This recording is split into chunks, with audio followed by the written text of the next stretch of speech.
President Biden's first press conference was decidedly different than ones held by President Trump and nearly every other president. But critics pointed out one particular moment when he answered a question about North Korea. Watch this.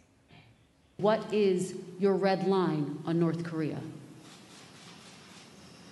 Let me say that, number one, UN Resolution 1718 was violated by those particular missiles that were tested. Number one. We're consulting with our allies and partners, and there will be responses if they choose to escalate. We will respond accordingly. Amir Fkhrar is the Senate chairman of the National Iranian Congress. He joins us live, and our panelists also back with us, Ted Harvey and David Grasso. Amir, thank you for joining us for this discussion here. What's interesting, I think a lot of people tuning in were noting that President Biden appeared to be using almost a cheat sheet when answering questions specifically about foreign policy and also North Korea as well. Did this stand out to you, Amir? Any idea why he might be relying so heavily on these notes? Because he's confused and he has a lot of advisors around himself. He doesn't know which one he should follow when you are so weak, and it was a lot of issue for you to go to the White House before going there, and then you should be confused then. And right now, everybody from several sides, they are trying to have influence and regarding dealing with the dictators, right? Like North Korean dictators, Iranian mullahs, Iranian dictators. We know a lot of agent of influence from Iranian government, at least we know that part. It's the laundry list of them.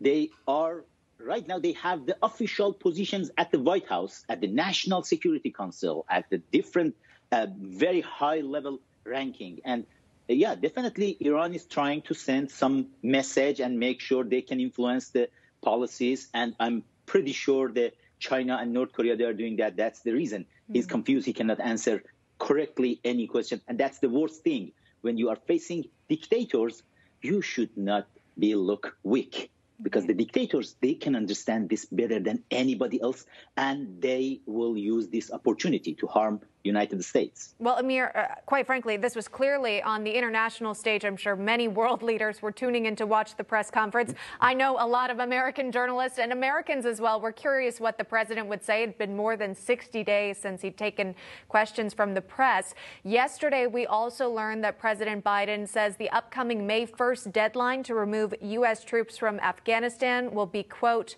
hard to meet, citing some tactical reasons for the delay, emphasizing it was not his intention that they would stay there long, though. Ted, this is different than sort of the promise that was made along the campaign trail. Why now are we just learning his intentions? Well, I think Biden is learning what Obama learned and what we saw with Trump, that it's much harder than they think on the campaign trail to go out there and say we're going to pull our troops out. They are there in a quagmire, and I think that every administration has desperately wanted to try to get out, but it's not as easily as they think it will be, and Biden is no different. Also, we've learned that last month, U.S. Border Patrol agents had arrested 11 Iranian migrants for crossing the border illegally in Arizona. Iran considered a special interest country to the U.S. Amir, I'll go to you on this. What's really going on here? Is this a security threat we should be concerned about? Oh, definitely. Let me tell you the brief history. After the Iranian Revolution in 1979, Iran created a terrorist group called Hezbollah, very well funded with Iranian petrodollars, in the south of Lebanon, exactly at the border with Israel, because Israel is little Satan to them, to the Iranian mullahs. And the great Satan is United States. Then during last 20 years, at least, regime started to spend a lot of money in Mexico, in Venezuela, in South America, and can create the Hispanic version of Hezbollah here, and even some of the Iranian IRGC commanders. That was the order to them from Supreme Leader to come to Mexico and get married. You know, the Muslims, they can get married officially 4 times. To get married in Mexico and build the network with the cartels, Mexican cartels. They have a very good relationship with the cartels right now, IRGC, Iranian Revolutionary Guard.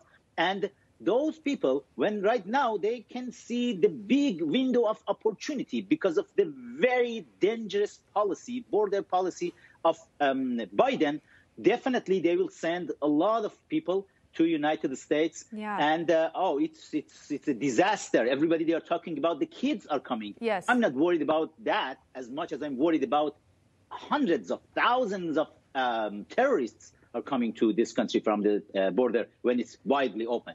Well, clearly, I mean, the President Biden, is aware at least of the surge of migrants, although he continues to blame it on the previous administration. As we talk about internationally, people are aware of what's happening, this sort of disarray, this chaos, this crisis taking place, perhaps taking advantage of it.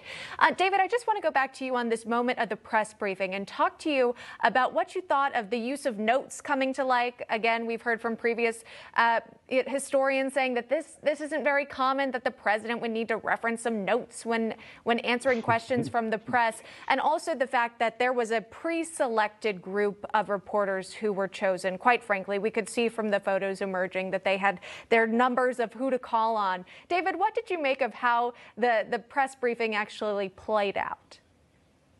We've gone from one galaxy to another, like two alternative realities, right? Trump was so off script. We saw him speak in front of the helicopter. He was very exciting from a journalistic standpoint, right? Because you never knew what was going to happen. So we went from chaos to like extreme structure. So I'm a journalist. So from a journalist perspective, it seems like we're in a different world. It's a different reality. And probably both styles are too extreme in my book. It's hard to cover Trump, but in that same vein, as a journalist, just speaking practically and not politically, it's probably even tougher to cover Biden because there's been a blackout for 60 days, and the one moment we had to cover this was all pre-planned, all pre-scripted, and really didn't contain any great surprises. They're calling it the most boring news conference in history. So, being a journalist these days is not easy, and you know that yourself over there at Newsmax. Yeah, well, quite frankly, one of the headlines that came out of the briefing, whether you agree with it or not, was the fact that the president never chose or called on any conservative outlets or reporters from conservative outlets as well. So that makes